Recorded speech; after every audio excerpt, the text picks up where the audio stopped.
កម្មវិធី MT របស់អ្នកគ្នាជួបបញ្ហាក្រាស់ហ្គេមចូលលេងអាកាសមែនអត់ចឹងនៅនេះខ្ញុំចង់ណែនាំក្រុមមួយគឺជាក្រុមដែលមានឈ្មោះថា MT Lab Community ដែលជាក្រុមសម្រាប់អ្នកដែលចូលចិត្តទៅលើ MT លើ iOS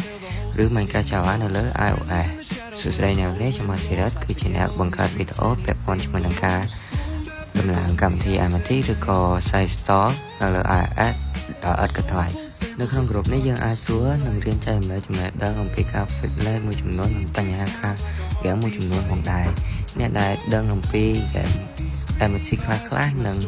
មិនទាន់ដឹងសោះក៏អាចចូលមករៀននិងស្វែងយល់ពីគ្នាទៅវិញទៅមកដែរនៅក្នុងក្រុមយើងអាចចូលរួមឆ្លើយសំណួរនិងជួយដោះស្រាយបញ្ហាគ្នាទៅវិញទៅមកដោយសេរីប៉ុន្តែសម្រាប់ការជួយមួយចំនួនដែលត្រូវការពេលវេលាយើងច្រើននិងការងារបន្ថែមឲ្យយើង